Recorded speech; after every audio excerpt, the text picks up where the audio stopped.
Hello everyone, ট্রান্সলেশনের আরও একটি নতুন ক্লাসে সকলকে স্বাগত। যারা প্রথম থেকে ক্লাসটি দেখছো কোনো রকম স্কিপ না করে ক্লাসটি দেখতে থাকো। আশা করি ক্লাসটি তোমাদের ভালো লাগবে এবং বিশেষ করে যারা বাংলা থেকে ইংরেজিতে ট্রান্সলেট করতে চাও এবং বিশেষ করে যারা পিএসসি ক্লার্কশিপ ও মিসলেনিয়াস মেন্স পরীক্ষা দিচ্ছ তাদের ক্ষেত্রেও ক্লাসটি খুবই গুরুত্বপূর্ণ। তো চলো কোনো রকম স্কিপ না করে ক্লাসটি আমরা শুরু করি। প্রথমে আমরা দেখব এখানে একটি প্যাসেজ আছে যে এক বাঘের পা খোড়া হইয়া গিয়েছিল বনের মধ্যে তাহার বাসা ছাড়িয়া সে নড়িতে পারে না। একদিন এক শিয়াল তাহাকে দেখিতে আসিল, সে দূরে দাঁড়াইয়া দেখিতে লাগিল। বাঘ বলিল, তুমি ওইখানে দাঁড়াইয়া আছো কেন? কাছে এসো, গল্প করি। শিয়াল বলিল, আমার সাহস হয় নাই, তোমার নিকট অনেক জন্তু আসিয়াছে, তাহাদের পদচিহ্ন দেখিতেছি, কিন্তু তাহারা ফিরিয়া গিয়াছে, এরূপ কোনো চিহ্ন তো দেখিতেছি না। তো এখানে আমরা দেখতে পাচ্ছি এটা কিন্তু সাধু ভাষায় লেখা আছে। তো সাধু ভাষায় থেকে আমরা চলিত ভাষায় রূপান্তরিত করে আমাদের যেটা সুবিধা হবে সেইভাবে আমরা রূপান্তর করে নেব। তো চলো আমরা দেখি এবার লাইন বাই লাইন ট্রান্সলেট করি।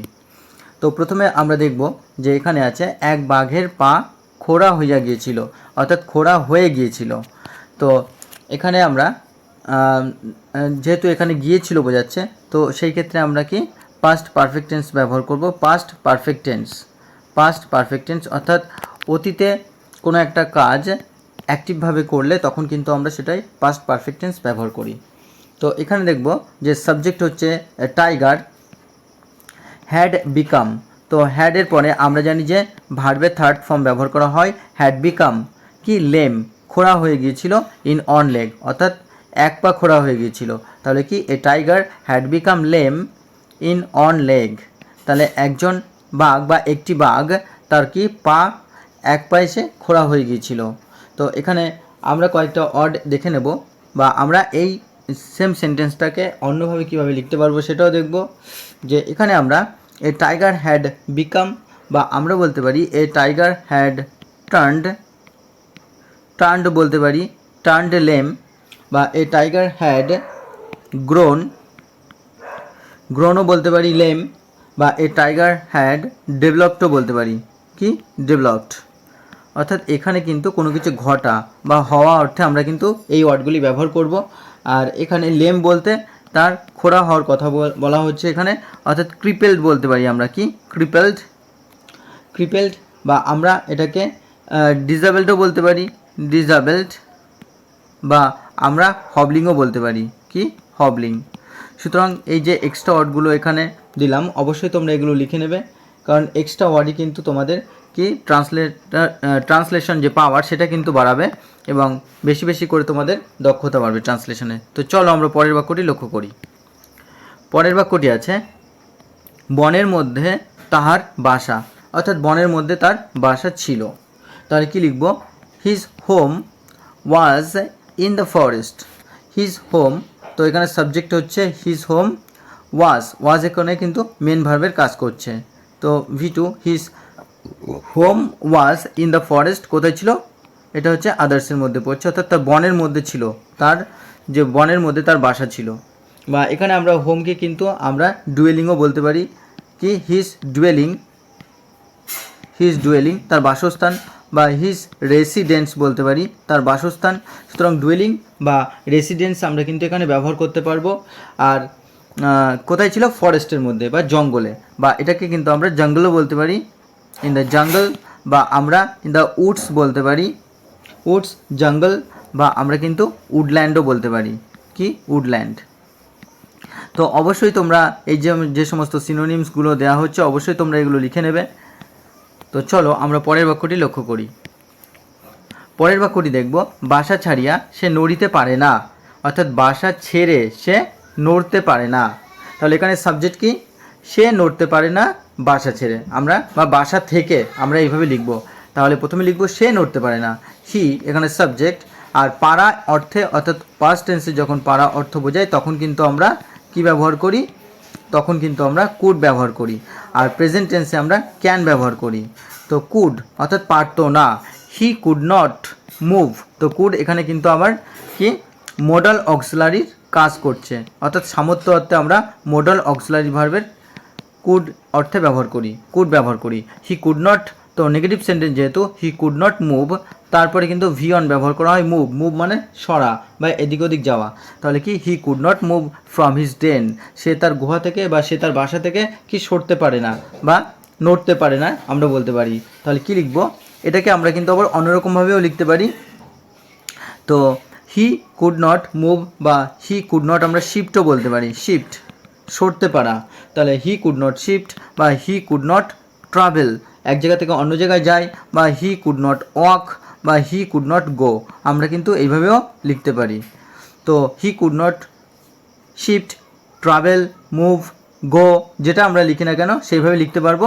আর ফ্রম হিজ ডেন, বা এখানে ডেন বলতে তার যে ডেরা, পশুদের ডেরাকে লেয়ারও বলা হয়।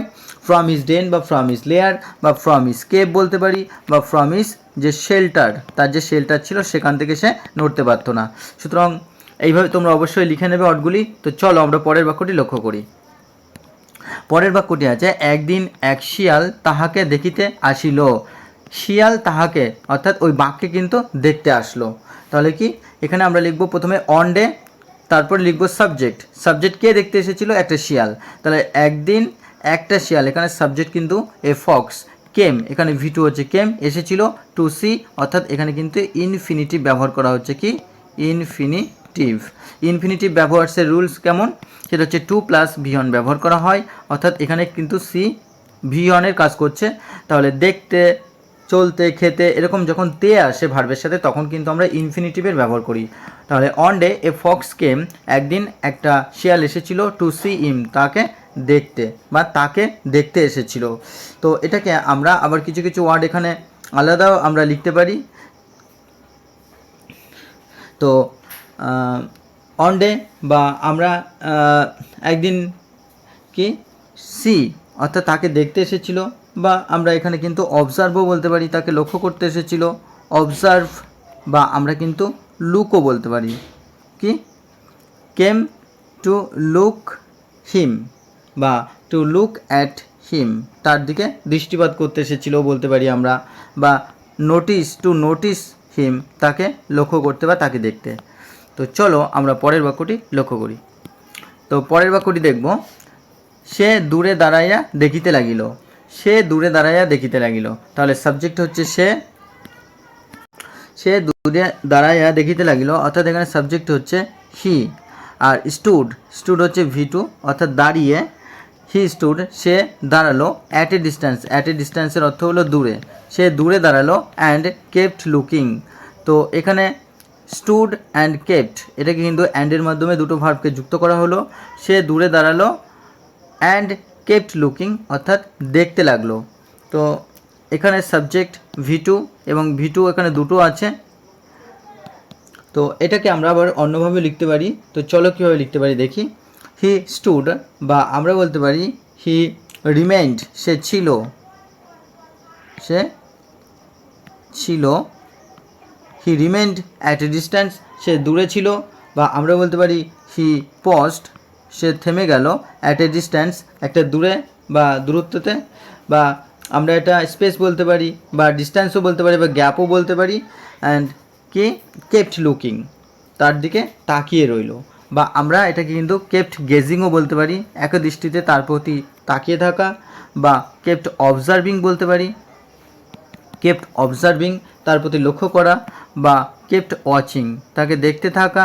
তো এইভাবে কিন্তু আমরা এই সমস্ত ওয়ার্ডের মাধ্যমে অল্টারনেটিভ সেন্টেন্স তৈরি করতে পারবো। তো চলো আমরা পরের বাক্যটি লক্ষ্য করি। পরের বাক্যটি আছে, বাঘ বলিল, তুমি ওখানে দাঁড়াইয়া আছো কেন?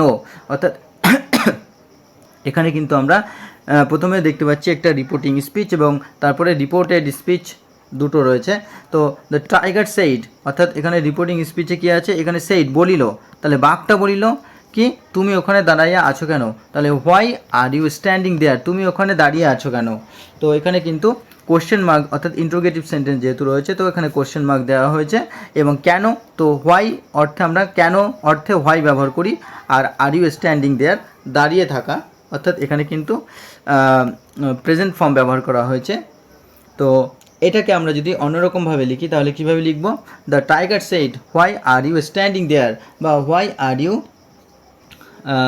রিমেইনিং, বা স্টেইং বলতে পারি, why are you staying there বলতে পারি, বা হোয়াই আর ইউ কি আপরাইট, আপরাইট অর্থাৎ দাঁড়িয়ে থাকা, কেন ওখানে সোজা হয়ে দাঁড়িয়ে আছো, এইভাবে কিন্তু আমরা এটাকে লিখতে পারি।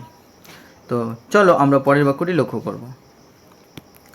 পরের বাক্যটি আছে কাছে এসো গল্প করি। তাহলে কাম ক্লোজার অর্থাৎ কাছে এসো, এখানে কিন্তু আবার কি ইম্পারেটিভ সেন্টেন্স অর্থাৎ অর্ডার, ইম্পারেটিভ সেন্টেন্সের আমরা একটা ভাগ জানি, সেটা হচ্ছে অর্ডার। তো এখানে কিন্তু অর্ডারের বা এখানে অনুনয় বিনয় করা বোঝাচ্ছে, সেই কারণে এখানে কিন্তু ভার্ব দিয়ে শুরু হয় এই ধরনের সেন্টেন্স। তো কি কাম ক্লোজার কাছে এসো, let us have a chat. Let আসের অর্থ হলো চলো আমরা, চলো আমরা। তো চলো আমরা, তো এখানে কিন্তু চলো আমরা এই কথাটা কিন্তু এখানে সাইলেন্ট আছে, তো এখানে আমরা ধরে নেব। তো late us have a chat অর্থাৎ গল্প করি, চলো আমরা একটা গল্প করি, এটা কিন্তু এইভাবে আমরা লিখব। তো এখানে আমরা যে কাম ক্লোজার বা এটাকে কিন্তু আমরা কাম নিয়ারারও বলতে পারি, কাম নিয়ারার এইভাবেও লেখা যেতে পারে, বা কাম মোর অ্যাডজাসেন্ট আরও নিকটবর্তী হওয়া। তো এইভাবে কিন্তু ওয়ার্ডগুলি অবশ্যই লিখে নিও। আর let us have a chat বা let us have a talk বলতে পারি, লেট আস হ্যাভ এ টক অর্থাৎ কথা বলা, বা let us have a conversation অর্থাৎ কথোপকথন কওয়া বা বলা, বা let us have A discussion.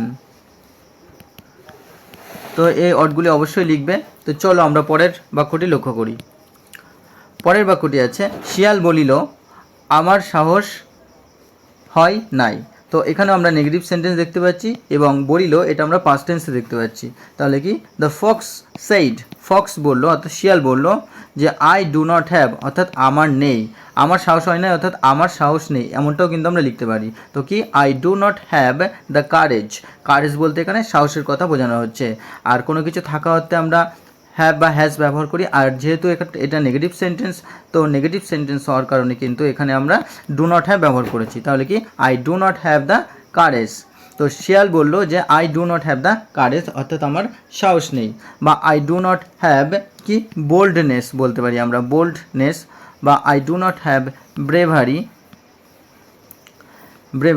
বা আই অ্যাম নট ব্রেভ, এরকমও কিন্তু লেখা যেতে পারে। তো চলো এরপরে আমরা পরের বাক্যটি লক্ষ্য করি। তোমার নিকট অনেক জন্তু আসিয়াছে।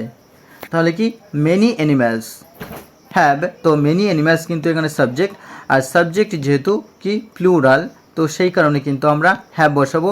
মেনি অ্যানিম্যালস হ্যাভ কাম, তো কাম কিন্তু এখানে V3 কাজ করছে, কাম কেম কাম টু ইউ তোমার কাছে। তাহলে কি many animals have come to you অর্থাৎ অনেক প্রাণী বা মেনি ক্রিয়েচার্সও কিন্তু আমরা এখানে বলতে পারি, অনেক জন্তু বা প্রাণীরা তোমার কাছে এসেছে, বা বিস্ট বলতে পারি, বিস্ট, বা আমরা ওয়াইল্ড লাইফসও বলতে পারি যে হ্যাভ কাম টু ইউ তোমার কাছে এসেছে।